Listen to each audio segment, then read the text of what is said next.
TB dam gate cut ಆಗಿ ನೀರು ಪೋಲಾಗ್ತಾ ಇದೆ. ಈ ಹಿಂದೆ ಕೂಡ ಇದೇ ರೀತಿಯಾಗಿತ್ತು. ಪದೇ ಪದೇ ಹೀಗಾಗುವುದಕ್ಕೆ ಕಾರಣ ಏನು ಅನ್ನೋದ್ರ ಬಗ್ಗೆ ನೀರಾವರಿ ತಜ್ಞ ಕ್ಯಾಪ್ಟನ್ ರಾಜಾರಾಮ್ ರಿಪಬ್ಲಿಕನ ಜೊತೆ ಮಾತನಾಡಿದ್ದಾರೆ, ಮಾಹಿತಿ ಹಂಚಿಕೊಂಡಿದ್ದಾರೆ. ನೋಡ್ಕೊಂಡು ಬರೋಣ.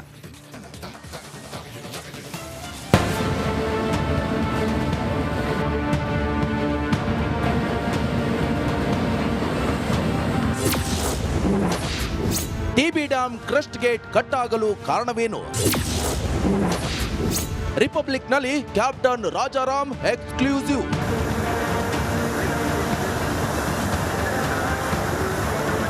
ಟಿಬಿ ಡ್ಯಾಮ್ನ 19ನೇ ಕ್ರಸ್ಟ್ ಗೇಟ್ ಚೈನ್ ಕಟ್ ಆಗಿದ್ದು ಡ್ಯಾಮ್ನಿಂದ ನೀರು ಸೋರುತ್ತಲೇ ಇದೆ. ಜಲಾನಯನ ಪ್ರದೇಶದ ಸುತ್ತಮುತ್ತಲಿನ ರೈತರಿಗೆ ಆತಂಕ ಎದುರಾಗಿದೆ. 2019ರಲ್ಲೂ ಅವಘಡವಾಗಿತ್ತು. ಪದೇ ಪದೇ ಈ ರೀತಿ ಆಗುವುದಕ್ಕೆ ಕಾರಣ ಏನು ಅನ್ನೋದ್ರ ಬಗ್ಗೆ ನೀರಾವರಿ ತಜ್ಞ ಕ್ಯಾಪ್ಟನ್ ರಾಜಾರಾಮ್ ಜೊತೆ ರಿಪಬ್ಲಿಕ್ ಕನ್ನಡಕ್ಕೆ ಎಕ್ಸ್ಕ್ಲೂಸಿವ್ ಮಾಹಿತಿ ಕೊಟ್ಟಿದ್ದಾರೆ. ಇದು 75 ವರ್ಷ ಹಳೆಯದಾದ ಡ್ಯಾಮ್. ನೋಡಿ, ಇಲ್ಲಿ ನಾವು ಮೊದಲು ಗಮನಿಸಬೇಕಾದ್ದು, ಈ ಡ್ಯಾಮು ಸುಮಾರು 70 ವರ್ಷ ಆಯಸ್ಸು ಆಗೋಗಿದೆ. 54-55ರಲ್ಲಿ ಡ್ಯಾಮು ಕಂಪ್ಲೀಟಾಗಿ ನೀರು ಸ್ಟೋರ್ ಮಾಡೋಕ್ಕೆ ಶುರು ಮಾಡಿದ್ವಿ. ಸೊ ಇದು ಭಾಳ ಹಳೆ ಡ್ಯಾಮು. ರೇಡಿಯಲ್ ಗೇಟ್ ಅಲ್ಲ, ವರ್ಟಿಕಲ್ ಗೇಟ್. ಸೊ ಇಲ್ಲಿ ಹಾಕಿರೋ ಗೇಟು ಈಗಿರೋ ಹೊಸ ಗೇಟ್ಗಳ ಥರ ರೇಡಿಯಲ್ ಗೇಟ್ ಅಲ್ಲ, ಇದು ವರ್ಟಿಕಲ್ ಗೇಟು. ಅಂದರೆ ಕೆಳಭಾಗದಲ್ಲಿ ಕಟ್ಟಡ ಇರುತ್ತೆ, ಕಟ್ಟಡದ ಮೇಲ್ಗಡೆ ಇದು ಡ್ಯಾಮ್ ಅಂತ ಅಂದರೆ ಇದು ಕಟ್ಟಡ, ಇದು ಬೆಡ್ ಲೆವೆಲ್ಲು, ಇಲ್ಲಿ ನದಿ ನೀರು ಹರ್ಕೊಂಡು ಬರುತ್ತೆ. ಇದು ಕಟ್ಟಡದ ಮೇಲ್ಗಡೆ ಗೇಟ್ ಕೂಡಿಸಿರ್ತೀವಿ. ಇದು ಈ ಕಟ್ಟಡದೊಳಗೆ ಗ್ರೂವ್ ಇರುತ್ತೆ, ಅದು ವರ್ಟಿಕಲ್ ಗೇಟ್ ಮೇಲೆ ಎತ್ತುತ್ತೀವಿ, ಕೆಳಗಕ್ಕೂ ನಿಲ್ಲಿಸ್ತೀವಿ. ಈಗೇನು ನೀರು ಈ ಕಟ್ಟಡದ ಅಗೇನ್ಸ್ಟ್ ಏನು ನೀರಿದೆ, ಇದು ಸುಮಾರು 40-45 TMC ನೀರು ಈಗ ಸ್ಟೋರ್ ಆಗಿರೋದು. ಇದ್ರ ಮೇಲ್ಗಡೆ ಗೇಟನ್ನು ಹೊಂದಿಕೊಂಡು ಗೇಟಿನ ಆಧಾರದ ಮೇಲೆ ಇಲ್ಲಿ ಒಂದು 60-65 TMC ನೀರು ಸ್ಟೋರ್ ಆಗಿದೆ. ಈಗ ಈ ಗೇಟ್ ಏನಾಗಿದೆ, ಇದು ಗೇಟು ಎರಡು ಕಡೆ ಅದು ನಿಲ್ಲಿಸಬೇಕಾದ್ರೆ ಚೈನ್ ಲಿಂಕ್ ಹಾಕಿರ್ತಾರೆ, ಚೈನ್ಗಳು ದೊಡ್ಡ ಚೈನ್ಗಳು ಅದು ಹಾಕಿರ್ತಾರೆ. ಗೇಟ್ ನಿರ್ವಹಣೆ ಮಾಡದಿರುವುದು ಕಾರಣ. ಹೋದ ವರ್ಷ ಈ ಡ್ಯಾಮ್ ತುಂಬಲಿಲ್ಲ, ಹಾಗಾಗಿ ಗೇಟನ್ನು ಆಪರೇಷನ್ ಮಾಡೋ ಅವಶ್ಯಕತೆ ಅವರಿಗೆ ಹೆಚ್ಚಿಗೆ ಬರಲಿಲ್ಲ. ಹಾಗಾಗಿ ಗೇಟಿನ ಮೇಲೆ ನಿರ್ವಹಣೆ ಸ್ವಲ್ಪ ಕಮ್ಮಿ ಆಗಿರೋ ಸಾಧ್ಯತೆ ಜಾಸ್ತಿ ಇದೆ. ಹೋದ ವರ್ಷ ಆಪರೇಟ್ ಮಾಡಿಲ್ಲ, ಹಾಗಾಗಿ ಅದು ಕಡೆ ಸ್ವಲ್ಪ ಈಗ ಗೇಟ್ ಯಾವಾಗ ನಾವು ಗೇಟ್ ಅಗೇನ್ಸ್ಟ್ ನೀರು ಮಾಡ್ತೀವಿ, ಮಳೆ ನೀರು ಬಂದಾಗ ಫುಲ್ ನೀರು ಸ್ಟೋರ್ ಮಾಡಬೇಕಾದ್ರೆ ನಾವು ಅಲ್ಲಿವರೆಗೂ ಹಾಕ್ತೀವಿ. ಇಲ್ಲದೆ ಹೋದರೆ ಗೇಟ್ ಎತ್ತಲ್ಲ, ಯಾಕೆ ಎತ್ತಬೇಕು? ನೀರೀಗ 40 TMC ಕಮ್ಮಿ ಬಂದರೆ ಈ ಗೇಟ್ ಎತ್ತೋ ಅವಶ್ಯಕತೆ ಇಲ್ಲ. 50-60 ಬಂದಾಗ ಸ್ವಲ್ಪ ಎತ್ಕೊಂಡು ಅಷ್ಟು ಸ್ಟೋರ್ ಮಾಡ್ತೀವಿ. ನೀರು ಖಾಲಿ ಮಾಡದಿದ್ರೆ ರಿಪೇರಿ ಅಸಾಧ್ಯ. ಈಗೇನು ನೀವುಗಳು ಏನು ಹೇಳಿದರೆ, ಈಗ ಮುಂದೆ ನಮಗೆ ಇದನ್ನು ಈಗೇನಾಗಿದೆ, ಈ ಗೇಟ್ ರಿಪೇರಿ ಮಾಡಬೇಕು. ಇದು ಮಿಕ್ಕಿದ ಗೇಟ್ಗಳು ಚೆನ್ನಾಗೇ ಇವೆ, ಇದೊಂದೇ ರಿಪೇರ್ ಮಾಡಬೇಕಾದ್ರೂ ಈ ಹೋಲ್ ಟ್ಯಾಂಕ್ ನೀರು ಇಲ್ಲಿವರೆಗೂ ಬರಬೇಕು, ಇದ್ರ ಕೆಳಗೆ ಹೋಗಬೇಕು. ಇಲ್ಲದೆ ಹೋದರೆ ಇಲ್ಲಿ ರಿಪೇರಿ ಮಾಡಲಿಕ್ಕೆ ಆಗಲ್ಲ, ಅಲ್ಲಿ ಹೋಗ್ಲಿಕ್ಕೂ ಆಗಲ್ಲ. ಹಾಗಾಗಿ ನೀರನ್ನ ಈ ವರ್ಷ ಖಾಲಿ ಮಾಡಲೇಬೇಕು. 65 TMC ಏನು ಎಕ್ಸ್ಟ್ರಾ ಇದೆ ಅಂತ ಹೇಳ್ತಾ ಇದ್ದಾರೆ, ಅಷ್ಟು ನೀರು ಕೆಳಗಡೆ ಹೋಗಬೇಕು. ನೋಡಿದ್ರಲ್ವಾ, ನೀರಾವರಿ ತಜ್ಞರಾದ ಕ್ಯಾಪ್ಟನ್ ರಾಜಾರಾಮ್ ಅವರು ಹೇಳಿದ್ದನ್ನ. ಮುರಿದಿರುವಂತಹ ಕ್ರಸ್ಟ್ ಗೇಟ್ ಅನ್ನ ರಿಪೇರಿ ಮಾಡಬೇಕಾದ್ರೆ ಹೆಚ್ಚುವರಿ 65 TMC ನೀರನ್ನ ತೆರವುಗೊಳಿಸಬೇಕು ಅಂತ ಹೇಳಿದ್ದಾರೆ. ಆದಷ್ಟು ಬೇಗ ಸರ್ಕಾರ ಗೇಟ್ ರಿಪೇರಿ ಮಾಡಿ ಅನ್ನದಾತರ ಆತಂಕವನ್ನ ದೂರ ಮಾಡಬೇಕಿದೆ. Madesh, crime bureau, republic Kannada. ರಾಜಕೀಯ ಕೆಸರೆರಚಾಟದಲ್ಲಿ ಮುಳುಗಿರುವ ಸರ್ಕಾರಕ್ಕೆ ರಾಜ್ಯದಲ್ಲಿ ಏನಾಗ್ತಾ ಇದೆ ಅನ್ನೋದು ಮರೆತೇ ಹೋಗಿದೆ. ಭಾರಿ ಮಳೆಯಾಗಿ ಹಲವು ಡ್ಯಾಂಗಳು ತುಂಬಿದೆ. ಈ ಹೊತ್ತಲ್ಲಿ ಟಿಬಿ ಡ್ಯಾಂನಲ್ಲಿನ ಅವಘಡ ಕಂಟಕವಾಗುವ ಸಾಧ್ಯತೆ ಇದೆ. ಹೇಗೆ ಅಂತೀರಾ? ಈ ಸ್ಟೋರಿ ನೋಡಿ.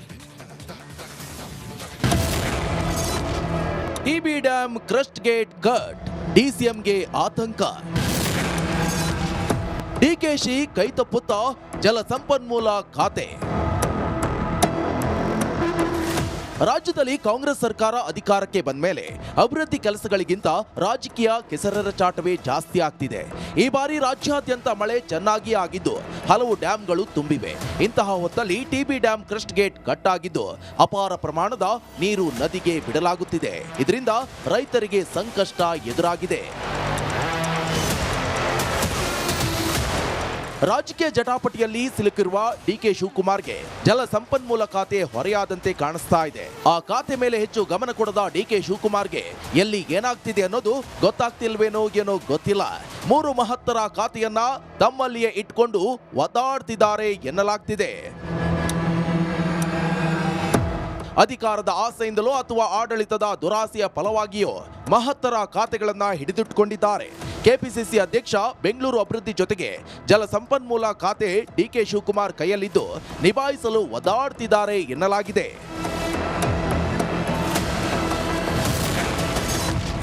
ಕೆಪಿಸಿಸಿ ಬೆಂಗಳೂರು ಅಭಿವೃದ್ಧಿಯತ್ತ ಮಾತ್ರ ಡಿಕೆಶಿ ಚಿತ್ತ. ಕೆಪಿಸಿಸಿ ಹಾಗೂ ಬೆಂಗಳೂರು ಅಭಿವೃದ್ಧಿಯತ್ತ ಮಾತ್ರ ಡಿಕೆ ಶಿವಕುಮಾರ್ ತಮ್ಮ ಚಿತ್ತ ಹರಿಸಿದ್ದು ಅದಕ್ಕಾಗಿ ಹಗಲಿರುಳು ಓಡಾಡ್ತಿದ್ದಾರೆ.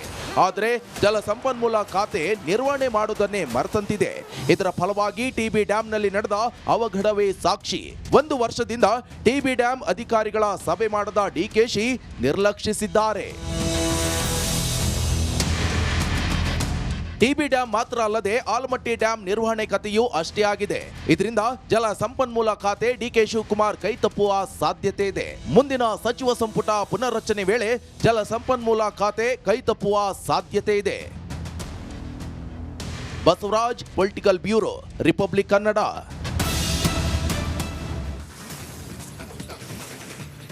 ಬಿಜೆಪಿಯಲ್ಲಿ ಭಿನ್ನಮತ ಸ್ಫೋಟಗೊಂಡಿದೆ. ಆ ನಾಯಕರ ವಿರುದ್ಧ ತಿರುಗಿ ಬಿದ್ದಿರೋ ರೆಬಲ್ಸ್ ಮತ್ತೊಂದು ಹೆಜ್ಜೆ ಇಟ್ಟಿದ್ದಾರೆ. ಸೆಪ್ಟೆಂಬರ್ 17ರಂದು ಕೂಡಲ ಸಂಗಮದಿಂದ ಬಳ್ಳಾರಿ ಅವರಿಗೆ ಪಾದಯಾತ್ರೆಗೆ ಮುಹೂರ್ತ ಫಿಕ್ಸ್ ಆಗಿದೆ. ಈ ಕುರಿತ ಒಂದು ರಿಪೋರ್ಟ್ ಇಲ್ಲಿದೆ ನೋಡಿ.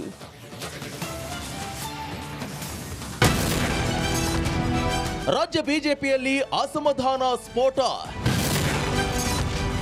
ಬೆಳಗಾವಿಯಲ್ಲಿ ಬಿಜೆಪಿ ಅತೃಪ್ತರ ಮೀಟಿಂಗ್. ಕಾಂಗ್ರೆಸ್ ಸರ್ಕಾರದ ವಿರುದ್ಧ ದೋಸ್ತಿ ನಾಯಕರು ಪಾದಯಾತ್ರೆ ನಡೆಸಿ ರೋಷಾವೇಶ ತೋರುವುದರ ಜೊತೆಗೆ ಶಕ್ತಿ ಪ್ರದರ್ಶನ ಮಾಡಿದ್ರು. ಇದನ್ನ ಕಂಡು ಕಣ್ಣು ಕೆಂಪಾಗಿಸಿರುವಂತಹ ರೆಬಲ್ ನಾಯಕರು ಉತ್ತರದಲ್ಲೂ ಬೃಹತ್ ಪಾದಯಾತ್ರೆ ನಡೆಸಲು ಸಜ್ಜಾಗಿದ್ದಾರೆ.